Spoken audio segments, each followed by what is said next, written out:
अस्सलाम वालेकुम नाज़रीन। दी इन्वेस्टिगेटर में भलीकार मां तव्हांजो मेज़बान ज़ाहिद खोखर अॼु मुख़्तलिफ़ इशूज़ ते ॻाल्हाईंदासीं ऐं ख़ासि तौर ते सरकारी माल जे हवाले सां ॻाल्हाईंदासीं त जेको बि सिंधी ब्यूरोक्रेसी हुजे, जेकॾहिं हुक्मरान आहिनि त उहे बि उन जी जेका तरजीह आहे, उन्हनि जो जेको टारगेट आहे उहो सिंध जा जेके फंड्स आहिनि, सिंध जा जेके नाणो आहे, सिंध जूं जेके मिल्कियतूं आहिनि उन्हनि खे हमेशह ईअं ई तीन वाल कयो वञे थो जीअं उहे सरकारी मिल्कियतूं जिन में सरकारी ज़मीनूं आहिनि उहे बि शामिलु आहिनि। अॼु असां ॻाल्हाईंदासीं उन्हनि गाॾियुनि जे हवाले सां जेके सिंध हुकूमत जूं आहिनि। मुख़्तलिफ़ कामोरा जॾहिं पोस्टिंग ते अचनि था उन्हनि खे गाॾियूं अलाट कयूं वञनि थियूं, उन खां पोइ उहे गाॾियूं वापसि करण जे लाइ तयारु ई न हूंदा आहिनि। नई उहे गाॾियूं वापसि वठण जे लाइ का संजीदगी ॾेखारी वञे थी। मुख़्तलिफ़ सालनि मतिलबु 2011 खां वठी हिन वक़्त ताईं बि मुख़्तलिफ़ जेके कामोरा सिंध हुकूमत में आया, मुख़्तलिफ़ उहिदनि ते रहिया, उहे गाॾियूं वापसि करण जे लाइ तयारु कोन्हनि के। उहे उन गाॾियुनि खे पंहिंजी मिल्कियत सम्झनि था। हूअं बि सरकार जो जेको माल आहे उन्हनि खे माल गनीमत बि सम्झो वञे थो त हीअ जेके कामोरा आहिनि उहे बि इन्हनि सरकारी गाॾियुनि खे पंहिंजी मिल्कियत सम्झनि था। जेके मुख़्तलिफ़ अंग अखर आहिनि उन बाबति बि तव्हांखे आगाह कंदासीं त 11 ऑफिसर जेके आहिनि उहे तक़रीबन 14 लग्ज़री गाॾियूं जेके आहिनि उहे फबाए वेठा आहिनि थिया। मुख़्तलिफ़ वार्निंगूं त ज़रूरु जारी कयूं वयूं आहिनि पर उहे गाॾियूं वापसि करण जे लाइ तयारु न आहिनि। उन्हनि में अॻूणो डिप्टी सेक्रेटरी शामिलु आहे, कानून जे खाते वारो मंसूर अब्बास रिज़वी, मिर्ज़ा आमिर बेग बि उन में शामिलु आहे, उन वटि 2 सरकारी गाॾियूं आहिनि। अॻूणो एडिशनल सेक्रेटरी बदरदीन शेख बि 2011 खां सरकारी गाॾी वापसि करण जे लाइ तयारु न आहे। अलाए रखियो ख़ासकेली साहब बि 2010 खां करोला कार सरकारी फबाए वेठो आहे थियो। नदीम जाफ़री 2003 खां मॉडल जेको आहे करोला कार जो उहो वापसि करण जे लाइ तयारु न आहे। अब्दुल वहाब सूमरो 2008 खां उनखे गाॾी मिलियलु आहे। मुस्तफ़ा जमाल काज़ी साहब जो बि नालो वॾो आहे पर उहो सरकारी गाॾी वापसि न कंदड़नि जी लिस्ट में आहे। अस्मा इस्माइल वटि मोहतरमा वटि 2 गाॾियूं आहिनि ऐं मुज़मिल हाले पोट्रे वटि बि हिकिड़ी सरकारी गाॾी आहे। मुज़मिल हाले पोट्रे साहब जो जेको हिकिड़ो भाउ आहे जेको इनकम टैक्स सोसाइटी में रहे थो, मुनवर हाले पोट्रो साहब, उनजे ख़िलाफ़ु वॾा मुज़ाहिरा बि थिया त उहे पंहिंजे भाउ जी ॾंड ते मुख़्तलिफ़ ज़मीनुनि प्लाटनि ते कब्ज़ो करे थो। उहो हिकिड़ो अलॻि मामिलो आहे पर जेकर नालो अची वियो त यादि अची वियो। रियाज़ुद्दीन लोधी बि आहे, 2007 खां उहा गाॾी वापसि करण जे लाइ तयारु कोन्हे को। नौरोज़ ख़ान अब्बासी आहे, उहो बि इहा गाॾी वापसि करण जे लाइ तयारु कोन्हे। ग्रेड 18 जो ऑफिसर आमिर मिर्ज़ा उहो बि केतिरनि ई ॻाल्हियुनि ते क़ाबिज़ आहे। इन हवाले सां असां ॻाल्हाईंदासीं। सीनियर सहाफ़ी इमदाद सूमरो असांखे स्टूडियो मौजूदु आहे। उनखां सवाइ बि नौजवान सहाफ़ी आहे ख़ावर हुसैन। ऐं तव्हांजी वॾी महिरबानी, तव्हां असांखे टाइम ॾिनो। इमदाद, हीअ जेके मामला असां ॾिठासीं ऐं इन बाबति आगाह बि कयोसीं, इहे सरकारी गाॾियुनि खे पंहिंजी मिल्कियत सम्झनि था, वापसि करण जे लाइ तयारु कोन्हनि के। वापसि कराइण जे लाइ बि संजीदगी असांखे नज़र न पई अचे, न त उन्हनि ते एफ आई आर थियणु घुरिजे, केस दाख़िल करे उन्हनि खां गाॾियूं वापसि कयूं वञनि। पर उहो कमु केरु करे, उहो कानून छा थो चए, तव्हां कीअं था ॾिसो? बिल्कुलु ज़ाहिद भाउ, ॻाल्हि फिरी सिरी इहा थी अचे त ॿिलीअ जी जेका गिची आहे उन में घंटी केरु बि थिए। हीअ जेके सरकारी गाॾियूं आहिनि इन्हनि जो जेका आहे सा ग़लति इस्तेमालु, हीअ जेके तव्हां नाला ॿुधाया वॾा वॾा ऑफिसर आहिनि, इन्हनि माशाअल्लाह सिंध गवर्नमेंट में मुख़्तलिफ़ ड्यूटियूं सर अंजाम ॾींदे माल मिल्कियत बि तमामु घणी कठी कई आहे। पंहिंजूं प्राइवेट गाॾियूं, फार्म हाउस ऐं अलाए केतिरा मिल्कियत जा अंबार कठा कया अथनि, पर उन्हनि खे अनअथोराइज़ तरीक़े सां जॾहिं हिकिड़ो डिपार्टमेंट छॾे ॿिए हंधि वञनि था पर उन्हनि खे सरकारी गाॾियूं ज़रूरु खपनि। गाॾी भली इस्तेमाल में न हुजे पर घर जे ॿाहिरां 5-7 सरकारी गाॾियूं बीहारणु, इहो अॼुकल्ह हिकिड़ो स्टेटस सिंबल आहे। हिते सां माना जीअं माण्हुनि खे पाड़े वारनि खे इहा ख़बर पवे त हीअ साहब सरकार में को वॾे उहिदे ते थो रहे। उनखां अलावा सरकारी गाॾियूं तव्हांखे अक्सर नज़र ईंदियूं आहिनि जिन में घणे क़दुरु कॾहिं कॾहिं पुलिस मोबाइलूं बि नज़र ईंदियूं आहिनि। उन्हनि में घर जूं सब्जियूं, घर जो सामान वठंदे बि तव्हांखे नज़र ईंदियूं। उन्हनि जा ॿार उनखे ग़लति तरीक़े सां इस्तेमालु कंदा आहिनि। सरकारी गाॾियुनि जो ग़लति इस्तेमालु तमामु घणो मीडिया में रिपोर्ट थींदो रहियो आहे, पर हिन महिल ताईं अॼु ॾींहं ताईं सिंध हुकूमत उहे गाॾियूं वापसि कराइण लाइ को संजीदा क़दम न खयों आहे। हिन सां जुड़ियल हिकिड़ो ॿियो मामिलो आहे त सिर्फ़ु सरकारी गाॾियूं ग़लति अनअथोराइज़ माण्हुनि वटि न आहिनि, ग़ैर क़ानूनी तौर ते हू जेको इस्तेमालु था कनि।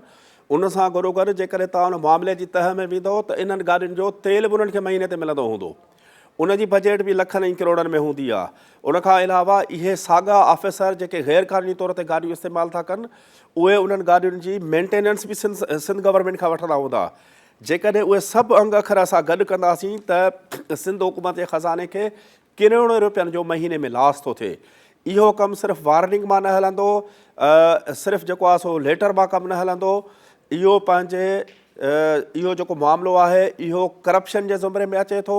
सिंध जे चीफ सेक्रेटरी खे या जंहिं डिपार्टमेंट जे गाॾियूं के ॿिए माण्हू वटि गैर क़ानूनी इस्तेमाल में आहिनि त उन्हनि खे बाक़ाइदे इहा कार्रवाई शुरू करणु घुरिजे, इहो मामिलो एंटी करप्शन खे रेफर करणु घुरिजे त जीअं उहो लाॻापियल कानूननि जे आधार ते उन्हनि माण्हुनि जे ख़िलाफ़ु एक्शन खणनि। हीअ जेके तव्हां नाला ॿुधाया, कानून वारो अॻूणो डिप्टी सेक्रेटरी मंसूर अब्बास, मिर्ज़ा आमिर बेग, ॿ टे गाॾियूं, बदरुद्दीन शेख साहब, ख़ासि अली साहब, नदीम जाफ़री साहब, अब्दुल वहाब सूमरो साहब, इहे जेके वॾा वॾा ऑफिसर आहिनि इन्हनि खे पाण बि सोचणु घुरिजे, पंहिंजी नेकनामीअ जो बि ख़्यालु रखणु घुरिजे त जॾहिं हू हिकिड़े डिपार्टमेंट में छॾे ॿिए डिपार्टमेंट में हलिया विया आहिनि त उहे गाॾियूं उन डिपार्टमेंट खे वापसि ॾियनि। इहो क्रिमिनल एक्ट आहे ऐं इनखे क्रिमिनल एक्ट जे तौर ते ई डील कयो वञे ऐं इनखे करप्शन जे ज़िमरे में आणे ऐं इन्हनि जे ख़िलाफ़ु ॻाल्हि कई। मूंखे त हिन वक़्तु खिल थी अचे इन ॻाल्हि ते त इन जी जेका जांच आहे उहो एंटी करप्शन खातो करे इन ॻाल्हि खे बि थोरो अॻिते वधाईंदासीं त सिंध जेका लाड़काणे एंटी करप्शन खाते लाड़काणे जे डिप्टी डायरेक्टर ऑफिस में जेका गाॾी सरकारी हुई उहा ग़ाइबु आहे ऐं उहा गाॾी उतां खां कीअं ग़ाइबु थी आहे जॾहिं उन ऑफिस में बीठल हुई उनखे पंहिंजे ज़ाती इस्तेमाल जे करण जे लाइ उहा गाॾी उतां खां खणाई वई आहे। उहा उन एंटी करप्शन खाते जे कामोरे जे रोहिड़ीअ वारे घर में बीहारी वई आहे जेका ज़ाती तौर ते उनजे इस्तेमाल में थींदी। ऐं उन खां अलावा ॻाल्हि हिते कोन थी करे ॿियो हिकिड़ो 4 सालनि खां हिकिड़ो रिटायर्ड मुलाज़िम आहे जेको पुलिस मोबाइल जेका एंटी करप्शन जी मोबाइल आहे उहा बि हुन पाण वटि रखी आहे। क़ासिम जमाली साहब उनजो नालो आहे। उन सरकारी मोबाइल ते वञी मुख़्तलिफ़ खातनि मां उगाड़ी करे थो, सरकारी ऑफिसरनि खे ब्लैकमेल करे थो।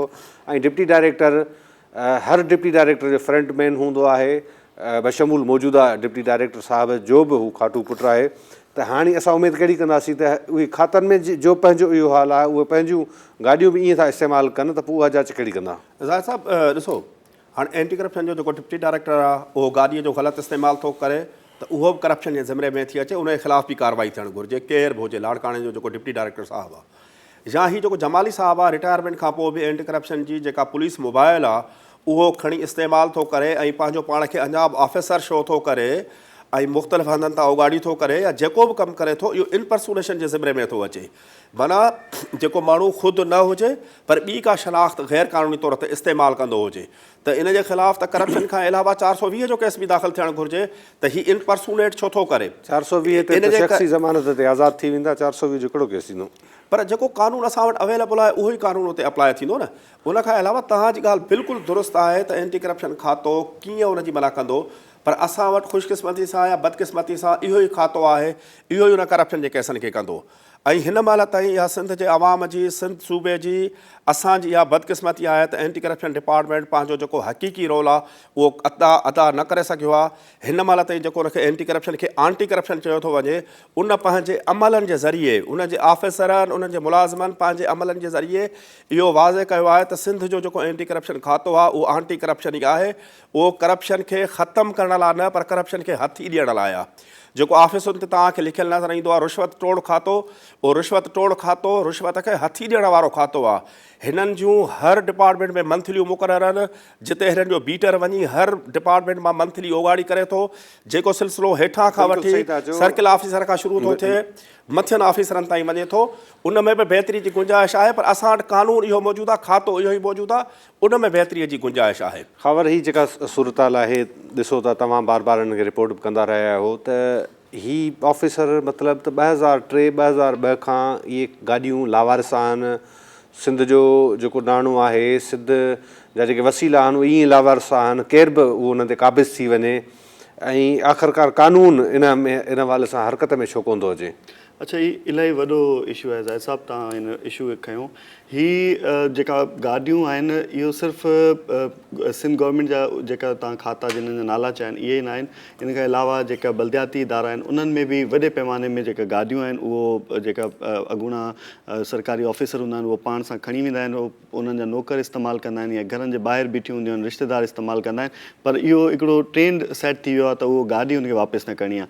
हिन जो सभिनी खां वॾो जेको मुतासिर ऑफिसर इन मां थिए थो उहो उन खां पोइ अचण वारो ऑफिसर हूंदो आहे जेको गाॾी खां महरूम हूंदो आहे ऐं उहो वरी जॾहिं सहाफ़ी कंहिं कम सां वेंदा आहिनि या कंहिं ख़बर लाइ बि वेंदा आहिनि त उहो असांखे दाऊं ॾींदा आहिनि त यार इहो तव्हां ख़बर छो नथा हलायो इहो असांजूं एतिरियूं गाॾियूं त असां ख़बरूं हलाए हलाए थकिया आहियूं पर इन ते कोई जेको आहे उहो एक्शन न थींदो आहे। हिन जो हिकिड़ो वॾो जेको सबबु इहो बि आहे त इदारो छो जो उन्हनि सां मिलियलु हूंदो आहे।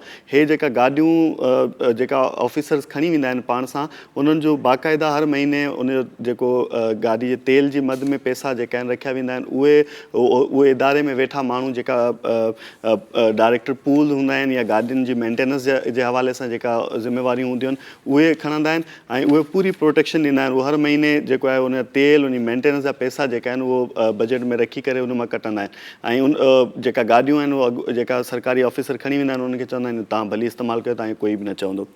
हिकिड़ो त इहो ॿियो हिकिड़ो इशू हिकिड़ो इहो आहे त गुज़िरियल 2 सालनि में कराची मां जेको गाॾियूं सरकारी चोरी थियूं आहिनि 25 गाॾियूं जेका आहिनि उहे चोरी थियूं आहिनि ऐं तक़रीबन 39 गाॾियूं जेका आहिनि उहे फुर थियूं आहिनि कराची मां जिन्हनि जी मालियत जेका आहे उहा 10 करोड़ आहे। तव्हां इहो ॾिठो हूंदो त अक्सर जेको आहे इहो ख़बर ईंदी आहे त सरकारी गाॾी जेका आहे उहा किथां चोरी थी वई।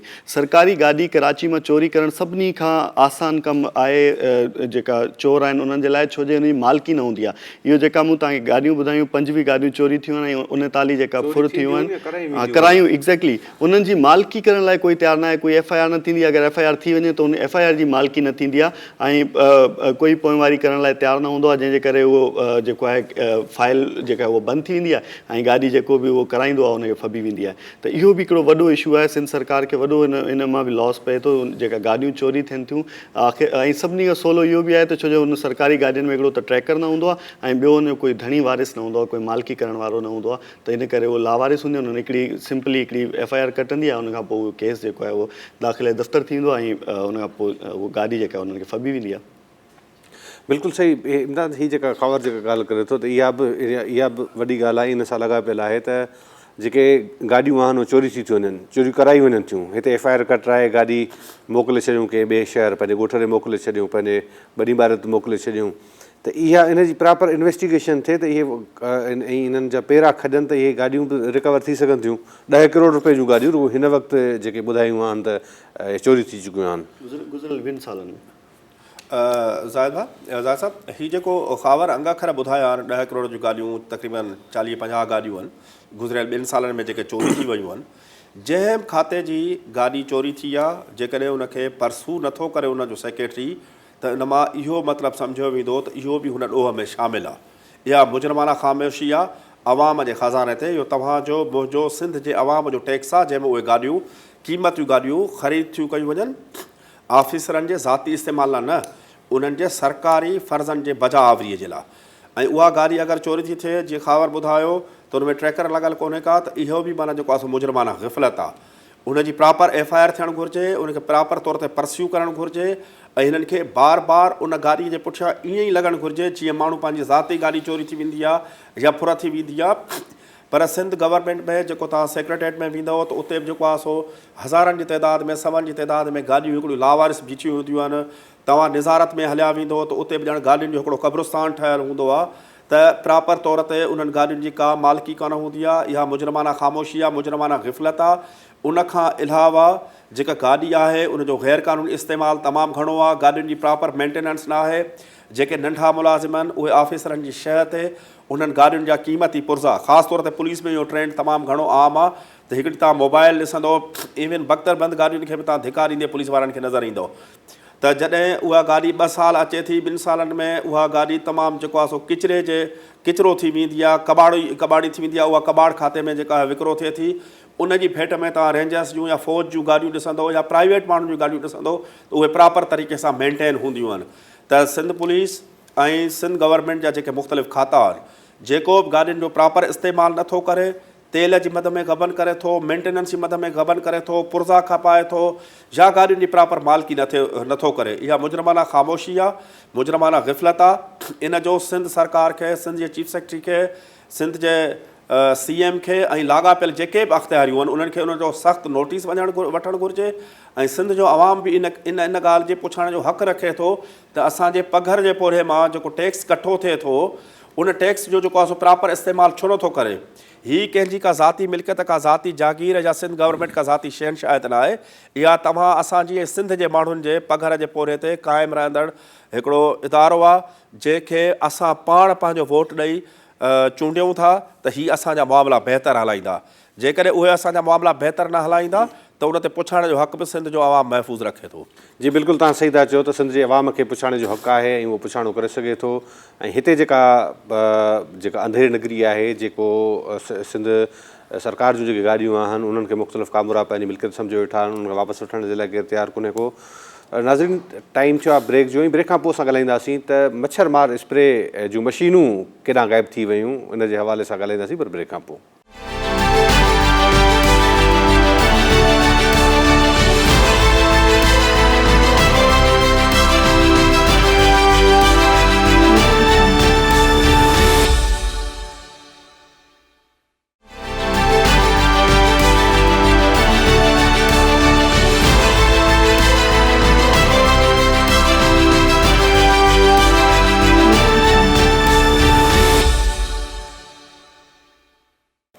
वेलकम बैक नाज़रीन। हाणे ॻाल्हाईंदासीं मच्छर मार स्प्रे जी मशीनुनि जे हवाले सां।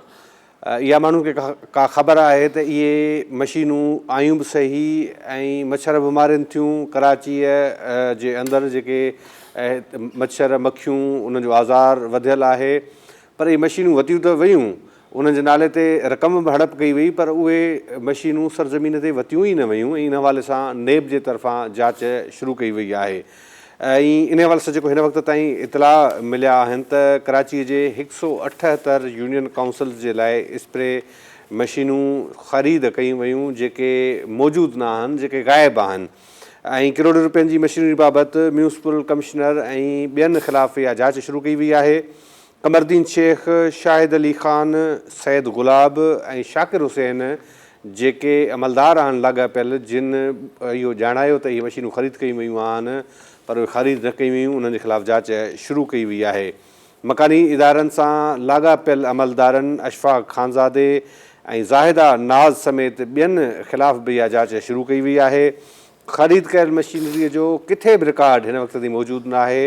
ऐं 178 यूनियन काउंसिलुनि में मच्छर मार स्प्रे ख़रीद करण जे लाइ 2012 में इहो सॼो मुआइदो कयो वियो, ॼाणायो वियो। ऐं इहे जेके आहिनि मुख़्तलिफ़ जेके रक़म आहे उहा ख़र्च ॼाणाई वई त एतिरियूं 178 यूनियन काउंसिल जे लाइ रक़म इहे मशीनूं वरितियूं वयूं आहिनि। डिप्टी डायरेक्टर नेब रिज़वान सूमरो जे तरफ़ां इहा जांच शुरू कई वई आहे। ऐं इन जांच शुरू थियण खां पोइ यकीनी तौर ते फड़फोट त मती आहे। इमदाद हीअ सॼी सूरत हाल आहे। हिकु तरफ़ त असां डेंगीअ खे मुंहुं पिया ॾियूं, हिकु तरफ़ त असां इहे मक्खियूं जो जेको आज़ार आहे उनजे करे मुख़्तलिफ़ बीमारियुनि खे पिया मुंहुं ॾियूं। असां हिन कोरोना वारी वबा बि जेका हिन वक़्त ताईं हले थी, इहे सभु मामला हिकिड़ी जॻह ते, पर जेको थोरो घणो आवाम खे बचाइण जे लाइ जेका शइ ख़रीद कई वञे थी, रक़म रखी वञे थी, उहा त सरज़मीन ते ई मौजूदु न आहे।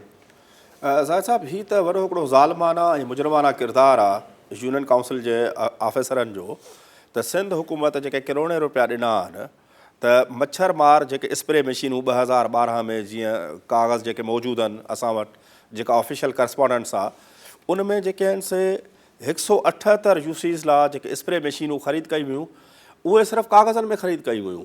ग्राउंड ते हुननि जी माना का मौजूदगी आहे ई कान।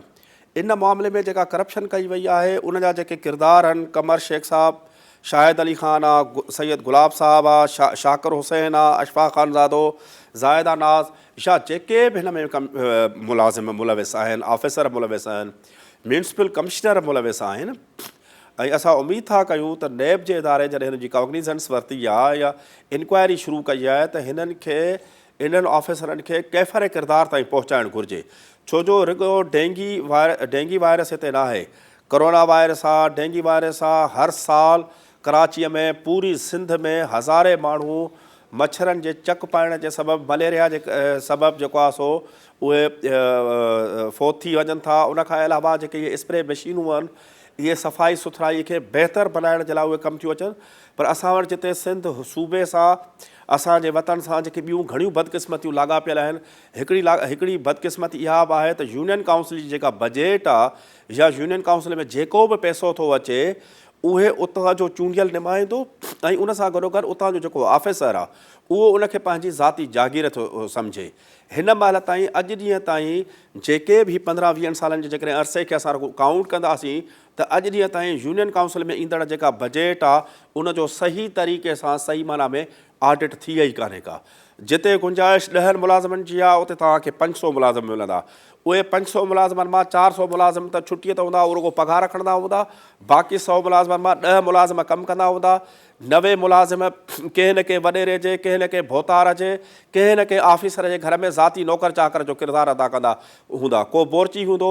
असांखे त हिकिड़ी माना जेको आहे सो सिंध जी हिकिड़ी यूनियन काउंसिल अहिड़ी बि आहे कंबर शहदाद कोट जी, त उते दिलचस्प ॻाल्हि तव्हांखे मां ॿुधायां त उते जेके म्यूनिसिपल में जेके भंगीअ जे तौर ते सफ़ाई वारे सैनिटरी वर्कर्स जे तौर ते जेके माण्हू भर्ती थियल आहिनि उहे हिते हिकिड़े सिंध जे नामी गिरामी सरदार जा उहे वरी गनमैन बणियल आहिनि। त हीअ जेका मां त उनखे हीअ जेको ग़रीब अवाम जे पघर जे पोरे मां ख़रीद थियल जेके मशीनूं आहिनि इन्हनि खे ग़ाइबु करणु, फंड्स जी मिसयूज़, इनखे त हिकिड़ो वॾे में वॾो ॾोह सम्झां थो। ऐं नैब मां असां इहो तवक़ो कयूं था या नैब जो जेको ऑफिसर हिन जी तहक़ीक़ात करे थो उन मां असां तवक़ो कयूं था त हीअ जेके ज़ालिम किरदार आहिनि उन्हनि खे पंहिंजे कैफ़रे किरदार ताईं पहुचाए, इहो फंड उन्हनि खां रिकवर करे ऐं इहो फंड उन मां साॻियूं मशीनूं ख़रीद करे ऐं अवाम जी फलाह ऐं बहबूद जे लाइ उनजी बहितर सिहत लाइ इस्तेमालु थिए। ख़बर ही सॼी सूरत हाल ॾिसो था, मतिलबु बदकिस्मती जी ॻाल्हि आहे त असां जे अवाम जे लाइ जेके सभु शयूं फंड्स रखिया वञनि था, रक़मूं रखियूं वञनि थियूं, अहिड़ी मशीनरी घुराए वञनि थियूं, सफ़ाई सुथराई जे लाइ बि उनजे नाले ते बि करोड़ रुपया ख़र्च थियनि था, त आख़िरकार मतिलबु असां हिकिड़ो त चलो नैब जो इदारो जांच करे पियो, पर छा गवर्नेंस में या जेके मुख़्तलिफ़ सरकारी खाता आहिनि उन्हनि में का चेक एंड बैलेंस न आहे जो हिन क़िस्म जो अंधेर नगरी आहे ऐं लुट मचियल आहे?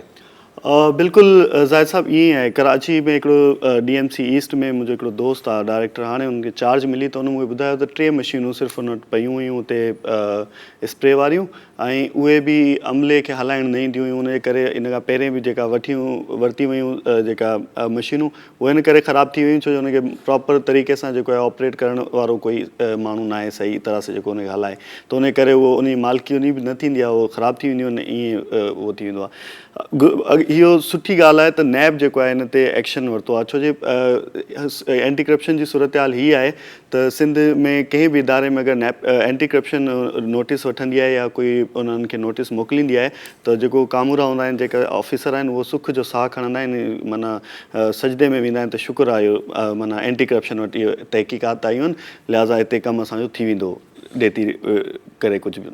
नैब खां वरी बि उमेदु आहे त नैब जेका केसिस खयां आहिनि उन्हनि में सुठी उन्हनि तहक़ीक़ात कयूं आहिनि ऐं जेका कुझु मुजरिम जेका सरकारी ऑफिसर आहिनि उहे अञा ताईं ट्रायल में आहिनि। रेपुटेशन बि ओवरऑल तमामु बहितर आहे, त उमेदु कयूं था त हीअ माना हिन जो कंहिं न कंहिं तौर ते पहुचाईंदा। बिल्कुलु, मां तव्हांखे हिकिड़ो मिसाल ॾींदुमि त गुज़िरियल साल नवंबर में जेको आहे एंटी करप्शन हिकिड़ो केस खयों मलीर डेवलपमेंट मलीर DMC मलीर जो। हुते गुज़िरियल 2.5 सालनि में तक़रीबन अरबे रुपए जी करप्शन थी, जंहिंमें इलेक्ट्रिकल ऐं तामीराती कम जी मद में 30 करोड़ जी करप्शन थी ऐं जाली बिलनि जी मद में 90 करोड़ रुपए जी जेका आहे उहो करप्शन थी। ईअं ई जेको सेक्शन डिपार्टमेंट आहे उनमें 72 करोड़ रुपए जी करप्शन थी। पर हिन केस जो छा थियो अञा ताईं हुन में कुझु बि ख़बर न आहे। उहो केस जेको आहे उहो दाख़िल दफ़्तर हिन में ज़ाहिद साहब तव्हां अगरि इजाज़त ॾियो त मां ऐड कयां, जेको खावर साहब मामिलो ॿुधाए पियो उहो ख़ैरनि सां केस क्लियर थी वियो आहे, केस क्लोज़ थी वियो आहे ऐं उहे एंटी करप्शन खाते जा काग़ज़ बि असां वटि मौजूदु आहिनि, जिन में एंटी करप्शन खाते असांजे एंटी करप्शन ईस्ट उनखे क्लोज़ करे ऐं वाज़े कयो आहे त इन में मुलविस सभु जेके ऑफिसर आहिनि उहे बेगुनाह ऐं मासूम आहिनि, उन्हनि जे ख़िलाफ़ु ग़लति केस दाख़िल कयो वियो हो। इहो तव्हांजे माना इज़ाफ़ो कयां त उहो केस हींअर क्लोज़ थी चुको। अंदाज़ो लॻायो त हीअ सूरत हाल एंटी करप्शन जी आहे, हुन में तव्हां उन्हनि खां छा उमेदु रखी सघो था त उहो छा इंसाफ़ कंदा या छा मुजरिमनि खे पकड़ींदा जेको सिंध जे पैसे खे, सिंध जी आवाम जे पैसे खे लुटीनि पिया।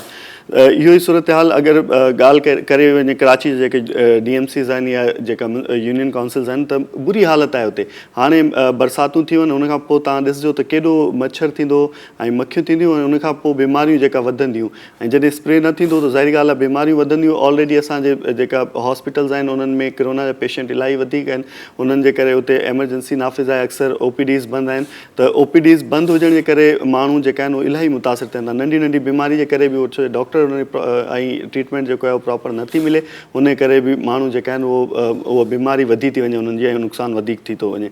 हाणे अगरि इहो सूरत हाल इहो ई रही ऐं बारिशनि खां पोइ इस्पतालनि में जेको सूरत हाल आहे कोरोना जे करे, त इहो इलाही मामिलो जेको आहे उहो पेचीदा थींदो ऐं माण्हुनि जी ज़िंदगी जो मसइलो आहे। लिहाज़ा एंटी करप्शन NAB खे जेको आहे हिन ते भरपूर तरीक़े सां तहक़ीक़ात करे ऐं जेका ज़िम्मेदार आहिनि उन्हनि खे जेको आहे इन सज़ा मिलणु घुरिजे। बिल्कुलु इमदाद, हिन वक़्तु मतिलबु बरसाति अॼु खां या तमामु घणी सख़्तु शुरू थी आहे, जेका 3 ॾींहं हलण जे लाइ जेको अॻकथी कई वई आहे मौसमियात खाते जी तरफ़ां।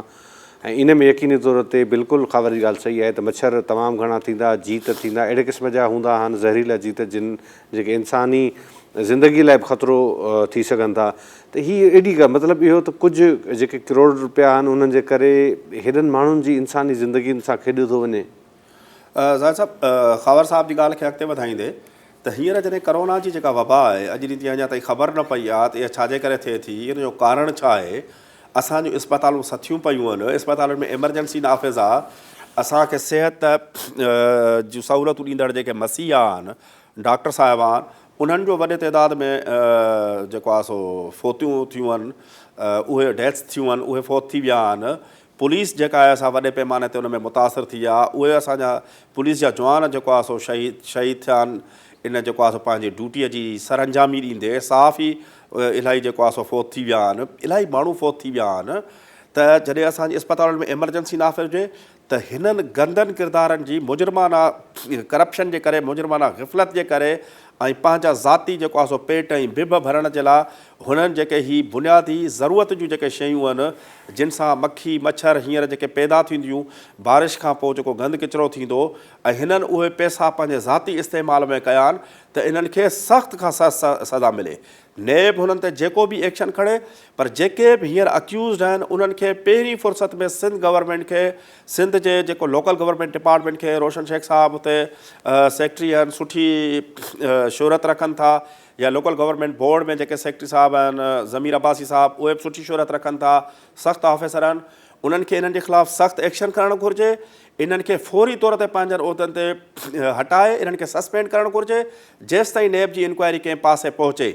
जेकॾहिं नेब जी इंक्वायरी में ही कसूरवार साबित थियनि था, उहा उन्हनि खे जेका सज़ा मिले उहा अलॻि सज़ा मिले, पर सिंध हुकूमत खे बि उन्हनि जे ख़िलाफ़ु एक्शन करणु घुरिजे, छो जो हुननि जेके पैसा ज़ाया कया आहिनि, जेको गबन कयो आहे, जेका खुर्द बुर्द कई आहे, ऐं हुननि जे खुर्द बुर्द जे करे जेके इंसानी जानियूं कराची जे 2 करोड़ खां वधीक आवाम जूं जेके जानियूं आहिनि उहे हींअर रिस्क ते आहिनि, त उन्हनि जा ही मुजरिम आहिनि, उहे सिंध जे आवाम जा मुजरिम आहिनि, कराची जे आवाम जा मुजरिम आहिनि, ऐं सिंध हुकूमत जा मुजरिम आहिनि। उन्हनि खे बि सिंध हुकूमत जे तरफ़ां खां बि सज़ा मिलणु घुरिजे, ऐं नेब खे बि पंहिंजो जेको ड्यू प्रोसेस ऑफ लॉ आहे पंहिंजे क़ाइदनि जे मुताबिक़ जल्दी पूरो करे इन्हनि माण्हुनि खे उघाड़ो करे, नंगो करे, आवाम जे आॾो ज़ाहिर करणु घुरिजे, उनखे सख़्तु सज़ा मिलणु घुरिजे। तव्हांखे तव्हांजे प्रोग्राम खे जस हुजे जो तव्हां उन्हनि माण्हुनि जा नाला पॉइंट आउट करे सिंध जे माण्हुनि खे ॿुधायो आहे, कराची जे माण्हुनि खे ॿुधायो आहे त तव्हांजा ॾोहारी, तव्हांजा मुजरिम केरु आहिनि। ऐं असां नेब मां इहा उमेदु कयूं था, सिंध हुकूमत मां उमेदु कयूं था, ऐं मकानी खातनि जे जेके ऑफिसर आहिनि, रोशन शेख साहब मां, ज़मीर अब्बासी साहब मां इहा उमेदु कयूं था त उहे इन्हनि गंदनि किरदारनि खे सख़्तु सज़ा ॾींदा। बिल्कुलु, तव्हांजी वॾी महिरबानी इमदाद सुमरो साहब, ख़ावर हुसैन, तव्हांजी वॾी महिरबानी।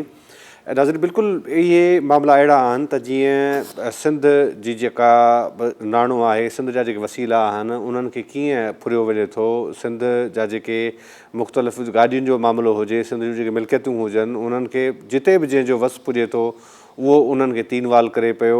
ऐं 2002 खां हिन वक़्त ताईं जीअं सरकारी गाॾियुनि जो बि ज़िक्र कयोसीं त उन्हनि ब्यूरोक्रेट्स खां गाॾियूं वठण जे लाइ तयारु केरु कोन्हे को, सवाइ इहा जेका मुख़्तलिफ़ फॉर्मेलिटी पूरी कई वञे थी। ऐं उन खां अलावा जेका ही मशीनरी जेका स्प्रे आहे, मच्छरमार स्प्रे जूं मशीनरियूं जे हवाले सां जेका गबन कयो वियो आहे, खुर्द बुर्द कई वई आहे, जांच शुरू कई वई आहे। उमेदु कयूं था त इहा जांच जेका आहे पंहिंजे मंतकी अंजाम ते पहुचंदी ऐं जेके मुलविस किरदार हूंदा उन्हनि जे ख़िलाफ़ बि कार्रवाई थींदी ऐं उमेदु था कयूं त सिंध हुकूमत बि अखि पटींदी ऐं इन क़िस्म जा जेके प्रोजेक्ट्स आहिनि जेके अवाम जी भलाई जे लाइ सिधो सम आहिनि उन्हनि में जेकर को ऑफिसर को करप्शन करे थो त उन जे ख़िलाफ़ बि सख़्तु खां सख़्तु एक्शन खणणु घुरिजे। इन सां गॾु पंहिंजे मेज़बान ज़ाहिद खोखर खे इजाज़त ॾींदा।